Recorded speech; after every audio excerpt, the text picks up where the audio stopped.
Hello, I'm the Dark Master, and welcome back to the Kirby. Right back at ya Retrospective.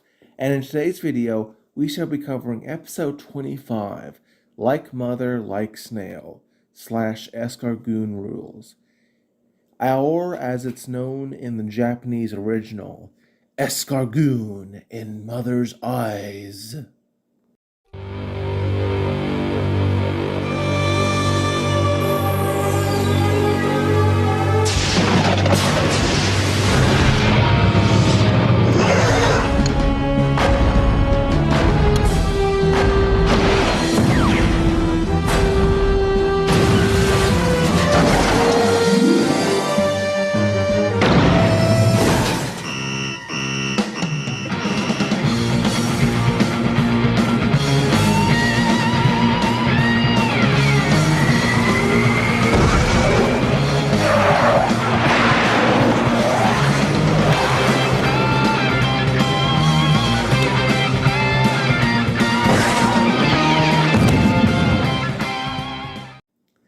Yes, you heard me right. For some reason, this episode has two distinct names in English. One of only 4 episodes to have this trait. With all my research, I don't actually know why such is the case. So if you're watching this now and do happen to know the reason, feel free to leave a comment and I will put that information in the next video, as that episode also has this trait. And I will give you a shout out there as well as discuss it further in that video.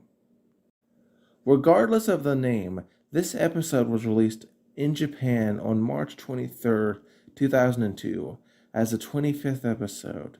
Yeah, we're already 1/4 of the way done with the series. Only took me like a year. We're making great progress. In North America, it was released on November 30th, 2002 as the 23rd episode, likely due to different releases of other episodes, as opposed to anything wrong with the episode itself. Now, let us start with that plot. The episode opens to Tiff and Tuff asking Escargoon for a playground in the castle, to which the sniveling Snail denies them out of spite. Tiff asks why they can't have one, to which Escargoon says that he likes turning them down and is in charge and so does a mocking little dance. Tuff says next time he asks them for help, he'll be sorry, to which Escargoon says he'd never ask them for a favor. Then Melman the mailman arrives and delivers a love letter to Escargoon, who is a bit ashamed that the mailman said that out loud, and grabs the letter to open it. The two siblings comment on how unbelievable it is that someone would send the sniveling Snail a love letter, and in what is certainly a case of karma, Escargoon asks if the kids can help him out. Tuck calls him out on his hypocrisy, as he literally just said he would never ask for their help. Escargoon is, however, really shooken up and crying. He grovels towards the group and says it's a very special person. Tiff asks who this special person is, and Escargoon answers that it is his mama, all teary-eyed, because even bad guys like their mamas. Kirby is confused, and after the intro, we see a flashback of Escargoon leaving his rural home. And man, either snails age incredibly slowly, or he was a neckbeard who lived with his parents for too long. And afterwards, regardless, Escargoon explains that he made a promise that has haunted him for years. That being, he promised that he would become somebody and make his mom proud. We never see the father, if you're curious. Unfortunately, in what is a scenario a lot of you young adults can sympathize with, his plans for a successful career fell through, and instead he had to get an underappreciated dead-end job being a servant to King Dedede. He explains how, since he was so ashamed at his failure, he told a little white lie to his mother in the letters he wrote to her, saying that he had become king of Cappytown. This white lie, much like Minnie's, however, turned black quickly, as in the letter, Escargoon's mother says that she's coming to visit him. And we cut to Escargoon and others going to Cerebrum and Ladylike, who comment on the dreadful deceit. Tiff says she'll be very mad if she's anything like him, while Tuff says that Didi is likely to react very negatively to the lie that Escargoon said. Escargoon accepts all of these criticisms and grovels for them to help him by pretending that he is the king so that his mama won't be crushed. Tiff says that will only make the situation worse, which is true, but her father says that since it will be for her mother's feelings, then he is willing to go along with it. Escargoon says thanks, but says that if he gets caught, this is all their idea, which, wow, I've never seen someone contradict themselves so very fast. And then he leaves the room. Both Tiff and Tuff are shocked by the fact that they are helping the evil Escargoon, but her father says that this is for his mother, not him, so that they should go along with it. Tuff asks who will greet Escargoon's mom, and they pick Kirby since he can't talk and likely won't ruin anything. Plus, he's adorable. We then cut to Kirby, Tiff, and Tuff walking down a country street. Tiff, seeing Escargoon's mother, tells them to get down before they're spotted. They wonder if it's really her, but when she turns around and they see her appearance, it's all but confirmed. And, ooh boy, genetics, man. The apple didn't exactly fall from the tree very far. Since this is when the character arrives, let's introduce this. This is the character of the week, Escargoon's mother. Her real name is never given for the record, so it can be a little annoying to talk about her. In terms of design, she lives up to her name, looking like an elderly female Escargoon. Nothing really all that surprising. What is surprising is her voice actor. In the Japanese original, she's voiced by Keiko Yamamoto, who is a veteran Japanese voice actress who is famous for playing elderly/older women, like Nadia's grandmother from Chibi Maruko-chan. But what is far more interesting is that in the English dub, she's voiced by Ted Lewis. Yeah, you surprised because it doesn't really sound like him, but it does go to show his talent either way. I'll save my final thoughts on her for later. But I will say that overall, she's fine. Back to the plot, Kirby goes to greet the mother and is very friendly. She reads the note that Escargoon wrote, which says that Kirby is Escargoon's servant that will show her to town. As a form of thanks for greeting her, Escargoon's mom gives Kirby a little baggie of oatmeal cookies, which makes him very happy. Sadly, the joy is soon lost as a gust of wind blows her umbrella down a massive gorge. Kirby, improvising, gives her an elephant ear plant, and she thanks him while the two kids are shocked at how kind she is and head off to prepare. We then cut to Cappy Town, where the mayor and the other Cappies are informed about the plan with Escargoon. The crowd is skeptical and Escargoon tries to threaten them. Hands on it! Him.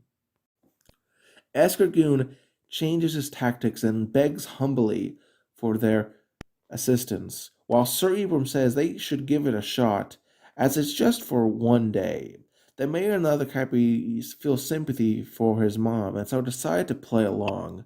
I really wish mobs in the real life were so easily swayed to be kind.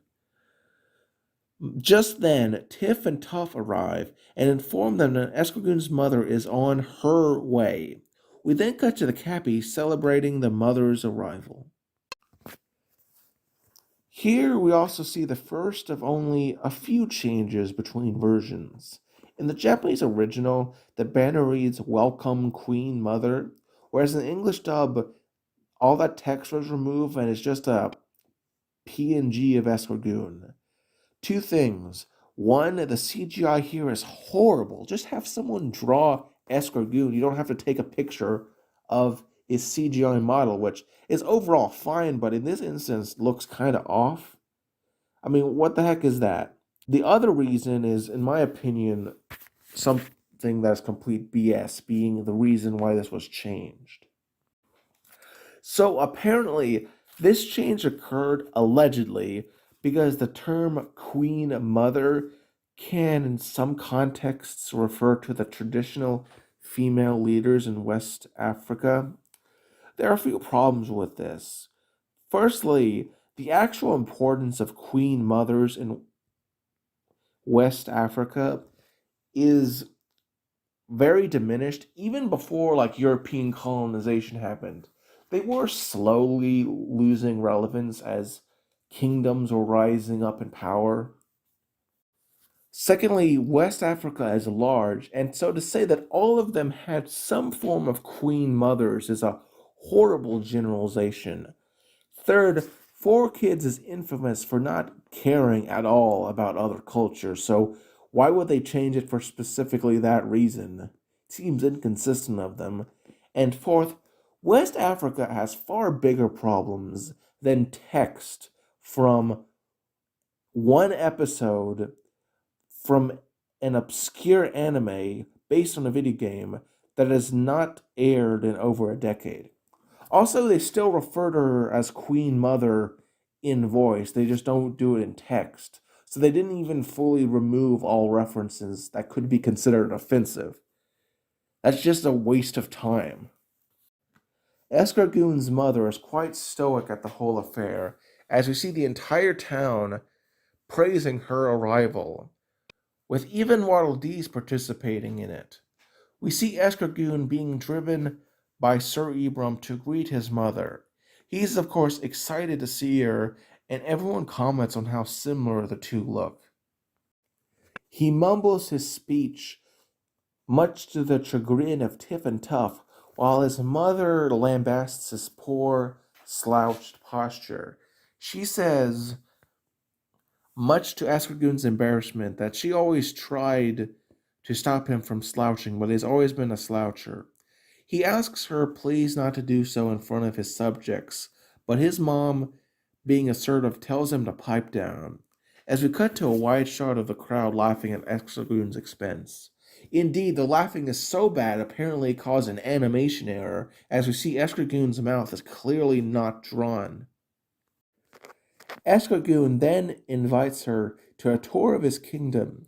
First, he shows her Kawasaki's restaurant, saying it is amazing, much to Kawasaki's confusion, as he says that Escargoon never liked his food, while his mother gives one of the Cappies a bag of oatmeal cookies, and he says it's better than the food here, as a depressed Kawasaki asks her for her recipe.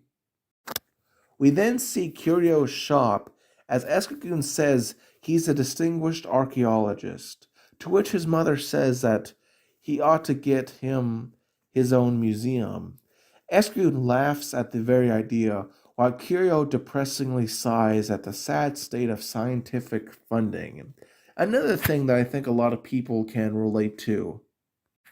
We then cut to the police station, where Chief Bookham says crime is pretty low, then says that despite this, taxes are very high. Escargoon's mother lambasts her son for her bad tax policy, and he immediately tells the mayor to abolish all taxes. Truly a libertarian's dreamland, to which the mayor hesitantly agrees. We then cut to Kirby's house, where we see he, Tiff, and Tuff are enjoying the oatmeal cookies. Kirby notices the elderly woman is hot, so he starts to fan her with the elephant ear from earlier, and she says that Esragoon used to do that and that she's so proud of what he's become, while Tuff and Tiff whisper about what bad things will happen when the truth is revealed. Foreshadow. She asks her son if over there is really his castle, and he hesitantly says, yeah, it is. To which she says she can't wait for the tour, which causes Escargoon distress, while Tiff and Tuff tell him to relax, and they drive up to the castle, where we see King Dedede looking all over for the snail servant. Because of this, the garbage verticori enters for the only scene of the episode where he is in, to perform the pedantic act of informing Escargoon and the audience of what we already know, that being Dedede is looking angrily for Escargoon. We see the king stomping out towards Escargoon. He even says, damn it, in the Japanese original. He says Escargoon ran off of his duties, but stops when he sees Escargoon's mother and is terrified at how similar the two look. Which is, to be fair, very odd how similar they look. Escargoon's mother asks her son, what is the strange penguin saying, and why does he say that he is the king? Tiff says that the king is the court gesture. We then see the next change between versions, because in the Japanese original, Dedede says DNA is a scary thing, which is a knock at Escargoon and his mom's appearance. While funny, this does cause a minor plot hole, because in the 76th episode, both Dedede and Escargoon don't know what DNA is. Luckily, the English dub removes the DNA reference. It was one of the few changes that actually improved things. Escargoon's mother compliments Dedede's humorous buffoonery, while the king is greatly annoyed at the snail's arrogance, while the two kids laugh at his expense. Escargoon's mother gives the confused Dedede a bag of her cookies, and the tank rolls away. We then cut to them walking down a castle hall, as we see the next change between versions, as Escargoon's mom compliments Dedede again. In the Japanese version, Sword Knight says, at any rate, Escargoon and his mom look the same, which causes Meta Knight, normally so stoic, to chuckle. The dub changes Sword Knight's dialogue to him saying that Escargoon is king for the day, so it appears, and Meta Knight laughs at the idea of Escargoon being king. In either case, it's kind of funny. We then cut to the dining hall where we see Escargoon's mom say that she's so proud, and Escargoon says she's the best mom ever. Sadly, Dedede enters the room and soils the mood with his bad attitude. Escargoon's mom, thinking he's a jester, says that the king's threats are bad jokes. Dedede sits down, still convinced he's in some sort of waking nightmare, while Ladylike compliments Escargoon's mom. Dedede drops his fork and asks his former servant to pick up his fork, but the arrogant Escargoon refuses. His mom asks why they don't send for a new fork, to which Escargoon says Dedede can eat with his hands like he always does. Kirby then, in the final act, inhales Dedede's food. This is the final straw, as Dedede raises his hammer to strike the snail, but Tiff stops him and pulls him into the kitchen and explains what's going on, and the king, rather oddly, decides to play around with it for some reason. We cut outside to a fireworks festival where we see everybody eating outside with Escargoon's mom, saying she's so thankful for everyone and asks how she can repay them, to which they just say she can make more cookies, which prompts her to say that she's going to need a king-sized oven. They don't just look the same. Escargoon's mom and Escargoon both make terrible puns sometimes. Dedede seems to be in a better mood, though here we see a second animation error, as for some reason the left side of Dedede's hat is black here. Escargoon's mom says she's thirsty, and so Escargoon orders Dedede to get her a drink, which does cause the king's nice mask to slip a bit, and he only agrees to help them after a bit of assurance from Tiff. The king brings the mother some soda, but she says it makes her gassy and asks for tea instead, and Escargoon makes a snide remark, which makes Dedede give him the evil eye. Toph asks if Tiff really did convince Dedede to play along, to which his sister says, yeah, but she doubts that it will stand for much longer. Mayor Blustergas says tomorrow they will give Escargoon's mom the key to Cappytown. Escargoon's mother is flattered but politely declines to everyone's shock. She says she must leave soon, to which Tiff and Toph ask why she can't stay longer before their dad reminds them how they can't keep this charade up much longer. But Kirby doesn't care and so is greatly saddened and goes over to Escargoon's mom. And she says that she will miss him. Dedede then enters the scene with tea and gives it to her, before offering as the jester to put on a game, that being the monster game, which scares Escargoon a bit as he thinks he knows what Dedede is up to. And Dedede explains that Escargoon buys monsters and uses them to attack people, shocking the elderly mother, as Tiff and Toph condemn vocally Dedede's behavior at trying to ruin the lie. The elderly matriarch denies that her son likes monsters, but Dedede, deciding to being mean, decides to rain on their parade as it suddenly starts literally raining out of nowhere, and so disrupts the event. Luckily, a group of Wadleys come out with green umbrellas and give them to people. Kirby tries to protect the mother with the elephant ear plant, but Dedede grabs it and insists that the umbrella is better. Escargoon's mother wonders where the sudden rain came from, and as if to answer, Folo and Fala fly out and, in their one important scene, exclaim that this is fake, as we see Wadleys with hoses causing the rain. Why no one saw them despite how visible they are earlier is beyond me. Tiff confronts the king and demands to know his scheme, and Dedede orders the hoses to be turned off, thus stopping the rain.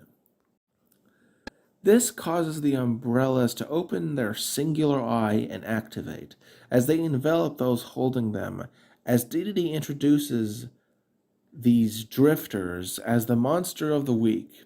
Let's talk about them now.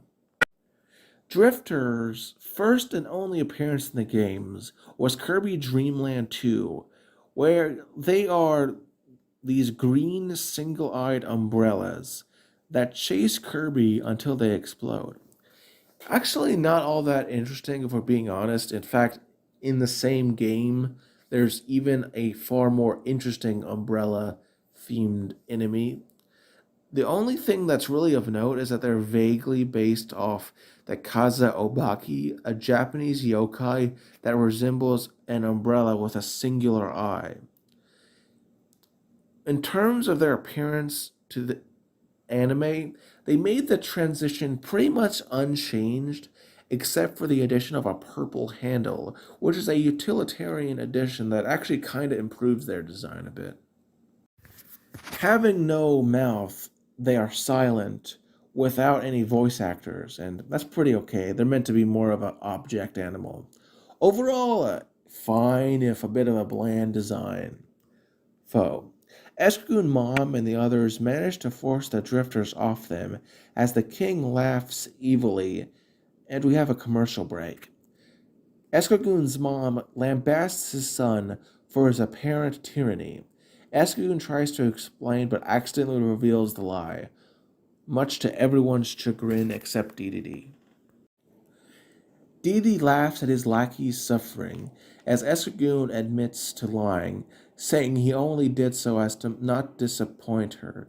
But his mom, much like all good mothers, is understanding and says she doesn't care what he is, as she is just proud of him.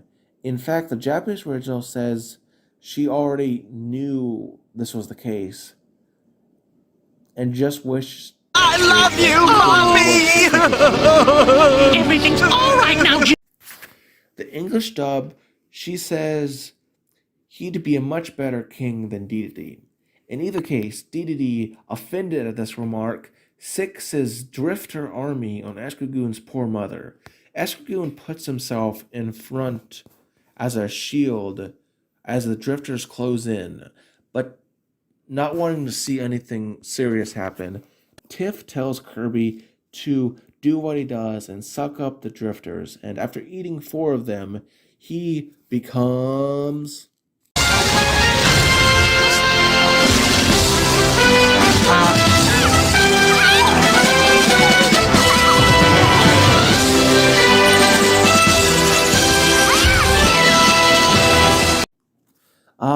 Paracel Kirby, making his second appearance in the anime. Now, I went into much more in depth with him in the last review that had his appearance, so you can go watch that if you want more info. But it's kind of odd how much better this episode is than his first appearance. I mean, in that first one, he doesn't even really participate in the fight at all. In this version, however, he actively fights. So yeah, it's actually cooler here, and it's a shame that this wasn't its original appearance. We also see the last change between different versions. In the Japanese original, Tuff recognizes Paracel Kirby, where in the English dub, he just says Kirby copied Drifter's abilities. A subtle change, but a change regardless. Dedede sicks the Drifters on Kirby, and the two converge, with Kirby easily defeating the Drifters with a Paracel swing, as Meta Knight says Kirby is far more powerful than them. Dedede, holding one of the Drifters, charges after Kirby, but the pink buff ball easily overpowers the corpulent curmudgeon and uses Paracel grab technique to roll him around in the air and eventually launch him high into the sky. The king falls into a cannon and is blasted even further into the sky. Kirby, for some reason, decides to do the same and jump into the same canyon and follows the king, who is now just scared for his life, and tries to use the drifter to float down, laughing that he got away with what he did. Luckily, karma always wins in the end, and several fireworks render the drifter dead and send the king falling far away out of the castle, teaching him a lesson about messing with people's mamas, as everyone else gazes in awe at the sight of the fireworks. Tiff even dons that fake crown Escogun had. Escogun sighs and apologizes for his failure and lies, but his mother forgives him and says she is proud of how he acted against those demon beasts, as we see Kirby gently drifting down. We then cut to the same country road where Tiff, Tuff, Kirby, and Escogun say goodbye to the mother. Tuff says he hopes she comes back soon, as Kirby gives her the same elephant ear from earlier. Escogun's mom says Kirby is very brave and kind, like her son, and says she'll visit again someday, and reminds her son to write more honestly in the future. And he says he shall write a letter every day, and the group wave goodbye. Once she's gone, however, Escogun is back to his old self, as when Tuff asks for the playground, thanks to them helping him, he acts like the whole prior episode didn't just happen. In fact, he acts even worse, which is, to be fair, not what I expected, I expected him to maybe become nicer, and this is technically subversion of expectations. Tiff says they'll tell his mother about this as the episode closes on Kirby, who is still waving Escargoon's mother goodbye as he leaps into the air, happy. Now let's cover the positives, negatives, and final thoughts. Firstly, I want to say while Escargoon's mother is not the most developed character of the week, she's still a charming individual who really made the episode what it is. And she even is seen in a small cameo in episode 93, Depreciation Day. Man, that episode comes up a lot. Shame we won't talk about it again for a lot later. And while she never plays a major role again, I think for what she does, she's pretty good at it. The Monster of the Week Drifter, while perhaps not the most visually interesting or original, or even particularly the strongest monster, I still think that it perfectly serves the role it meant to play.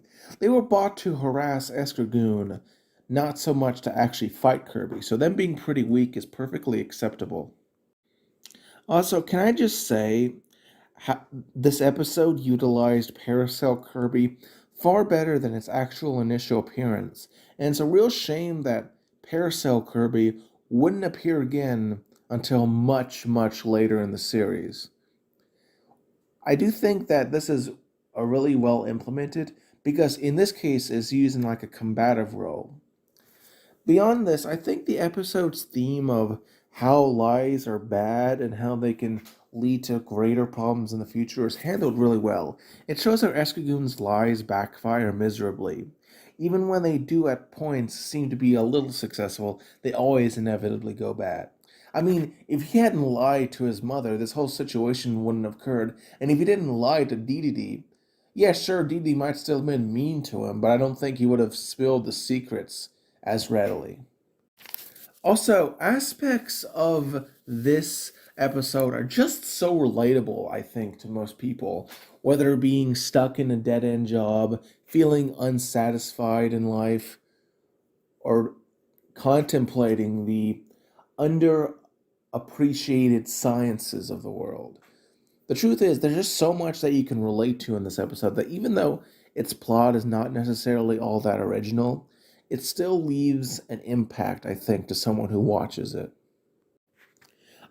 I do think Escargoon's arrogance and how he treats DD is a bit much. Then again, I think that's the point of the episode. And again, I think the criticism regarding the West African Queen Mother conspiracy was basically a load of BS. And I won't go any further on it as I already discussed it at length earlier. Overall, I would say that this episode is perfectly above average. It's not amazing, but it's still pretty fun, and I enjoy it, and I can recommend you watch it. I'm the Dark Master, and join me next time on the Kirby Right Back at Ya Retrospective. Have a great day, everybody.